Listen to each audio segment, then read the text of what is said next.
Good morning, class. Till our previous class, we had learnt about different parts of a leaf, and then we learnt about different types of leaf, and these are parallel venation, secondly, reticulate venation. Now, today we are going to know about the function of leaf.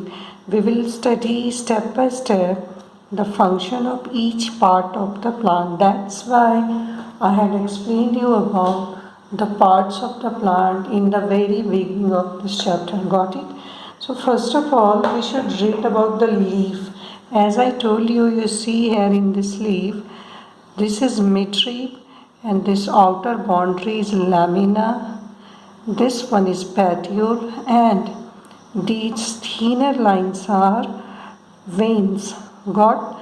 These are main parts of plant. So what is the function? First of all, I should explain you an experiment. This experiment, student, when you will break a leaf and you will put that leaf in a polythene like this. Yeah, you just take this and this will be the bigger part of plant also, and you will cover this. Yeah, after a day or two, you will see that some tiny water droplets are present on the surface of this polythene. Got it? What we will observe? We will observe that there are some tiny water droplets are present in the inner surface of the polythene. So this shows as leaves also secretes water just like we sweat. That means there is a process of evaporation through leaves.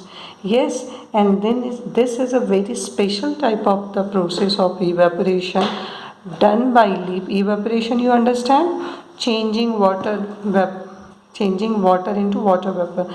So this type of the special phenomena of evaluating water or secreting water is known as transpiration. You should underline this. Water comes out of leaves in the form of vapor by a process called transpiration. And what do you mean by transpiration? The process by which water come out through the leaves. Got it? Now we are going to study about main function of leaf. To do that, first of all, we will perform this activity. Do you remember in chapter 2 we had done starch taste with potato piece? This was a piece of potato half. Yeah, this was a piece of potato and we had poured some iodine solution on this. After some time we had changed that this color has been changed. It has been become brownish black. Yeah, this was a piece of potato and we had got some tincture iodine drops on this. This color has been changed into brownish black or blackish, you can say. Why? Because of presence of starch. That means potato contains starch in this. We will perform the same activity with leaves. Yeah, first of all, take a leaf, wash it carefully with the help of spirit. Otherwise, you can boil this leaf for some time to remove all the green color. That means all the chlorophyll will be removed from this leaf. Now we will take this and pour iodine solution on that leaf again. What we will observe? We will observe that this leaf will also change into brownish blackish color will be there, and this color is the symbol of presence of what? This color is symbol of presence of starch in the leaves. Got it? That means leaves also contain starch. From where this starch has been come? This starch has been come with the help of photosynthesis. Why? Because leaf prepare their food in the presence of sun. You underline these lines. Leaf prepare their food in the presence of sunlight and green color substance present in them. For this, they also use water and carbon dioxide. This process is called photosynthesis. Got? So leaf perform the function of photosynthesis to prepare food for the plant, and this food is stored in the different parts of the plant and in the leaf also. In the leaf, starch is the present. You just remember starch or carbohydrate is the one of the nutrient of a plant, one of the nutrient of food item also. We had learnt about this in our second chapter, food. So this is one of the nutrient, and this nutrient had been prepared by leaf in the presence of water, sunlight and carbon dioxide and chlorophyll itself in the leaf. Got it? So all the food particles are, food items are, different types of the nutrients are stored in the plant itself. Oxygen is given out, and in this process you had seen that plants leaves oxygen which is taken by us in the process of respiration. The food prepared by leaves ultimately gets stored in different parts of the plant, as I told you, and this is actually food which we consume. We just break the fruits, we just pluck the seeds or other types of the parts of it. Sometimes we eat leaves also. You just remember your first chapter, different parts of the plant may be eaten by us. So this is actually food prepared by plant itself, and this is done with the help of leaf. Now we have understood the function of leaf, we have understood parts of leaf and spatial function, spatial activity performed by leaf, that is transpiration. Transpiration leaf does to regulate the temperature of plants. Why transpiration is done by leaf? To regulate the temperature of the plant. Why? Because our body also sweats. Why do we sweat? We just sweat to regulate our temperature. Now come to root. Let me show you a root. This root I have brought from my garden. So this is a root, and you will find this root contains some thinner parts also. This is a main part and this is some thinner parts. So as I explained you about two types of the leaves. Yes, root is also of two types. First of all, we will learn about function of root. We will take, you see this plant, if we are watering the plant, we just water in the soil, got it? But whole plant gets water. How? Because root is the portion of that plant which absorbs water. Let me show in the diagram. This is a root. This is a root inside the ground. If we will water, and this is the plant in the upward direction of the ground. If we will water this, we are pouring water. Got it? If we will water, this will goes to the soil and this will absorbed by roots. These are roots. So this will be absorbed by roots. Got? This water will be absorbed by, just like leaves, roots also have some tiny holes or pores. Got it? And there is a special type of the tube that is known as xylem tube. We will read about that tube, that is xylem tube, in our further classes, higher classes. So simply we can say that this water is absorbed by root and transported to all the other parts of the plant. This is the reason why we just pour water, we supply water in the root, but whole plant gets water. Whole plants become fresh. What happens? You see, I am giving you an example. This is your plant, yes, simply this is your plant, got it? And carefully you just try to do one thing. What you will try to do? You pour water only here. You sprinkle water only here on the leaves and the stems. Yeah, We are pouring water only here. We are not pouring water in the soil. What will be absorbed? We will see that after some time this plant will be faded up. ये पेड़ मुरझा जाएगा. This will be like this. This will be faded up, and after some time this will die in the lack of the water. Why? Because it is necessary for the roots to get water and then transport the water to all parts.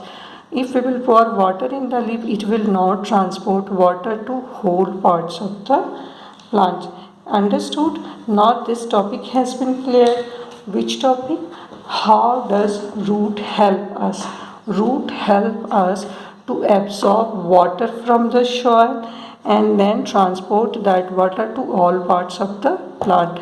And you see here this experiment we will perform after taking two plants. One plant is having its root, another plant root has been broken. In this plant root has been broken.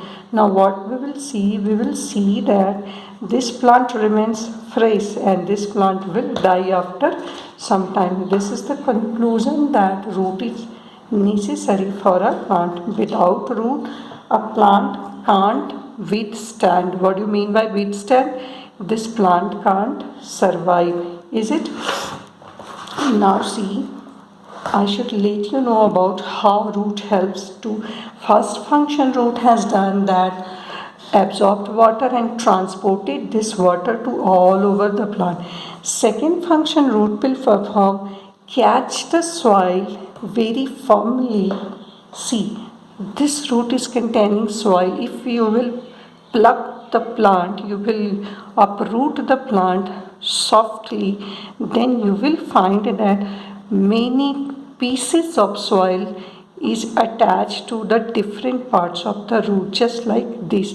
I have removed all the pieces of soil, but I have kept only this one to show you. You can see that how root has captured the soil very well. See, this soil is not being removed from this portion. We need to apply some force to remove this. So this is the another function of root, that it catches the soil firmly. Firmly means tightly, strongly. It catches the soil firmly and just keeps the plant upright, strong to stand there like this. If it will not catch the soil, plant will be like this. If it will not catch the soil, plant will be like this. But if it will catch the soil tightly, it will stand like this. Is it? See this. So this function is done by root. It catches the soil and keeps the plant upright. Yeah, strongly upright. Upright means Sida. Now how does it do that function? Because root had some tiny particles, you see, it had some more tiny thinner particle. This thinner particle captures the soil and it anchors the plant. What do you mean by anchor?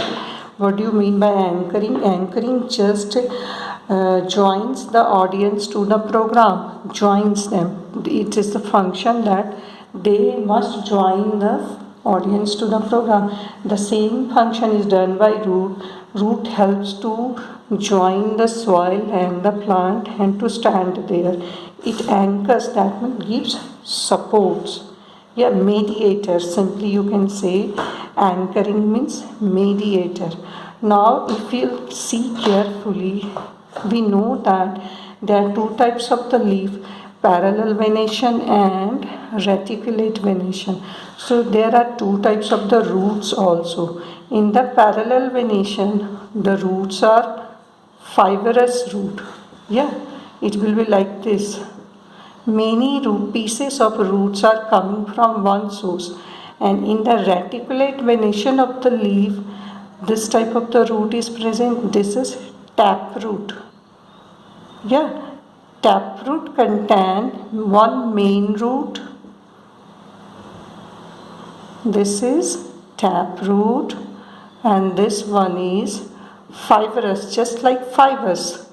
This is fibrous root. There are two types of the root. Yes, so taproot has one main branch, this one thicker, this is taproot, and these are the secondary thinner branch. These thinner branches are known as lateral root. These are known as thinner parts are known as lateral roots. Got? So student, we can simply divide it into two parts, taproot and fibrous root. You need not to say about lateral root always. We need to only read about this and know about that. That means these secondary thinner parts are lateral roots. See, lateral roots. But simply we can say that this is example of taproot. So one more important thing you should understand. See, this is taproot, one main branch, other secondary branch, and this is fibrous root. Many branches are coming from one single part. And this taproot will contain which type of leaf? Reticulate venation. And this fibrous root will contain which type of the leaf? Parallel venation. You will always have to remember, always if there is reticulate venation leaf, taproot will be there. If parallel venation will be leaf, fibrous root will be there. So you just draw this in your notebook to understand. Reticulate venation leaf, then taproot. Yes, parallel venation in leaf. See, this is parallel venation, double L. Parallel venation in leaf. Then roots are fibrous root. Yes, so we have completed function of root, two types of root, and which type of root contain which special type of leaf. Got it? Now in the next class we will start with other topic. For today it's enough. Thank you. Have a nice day.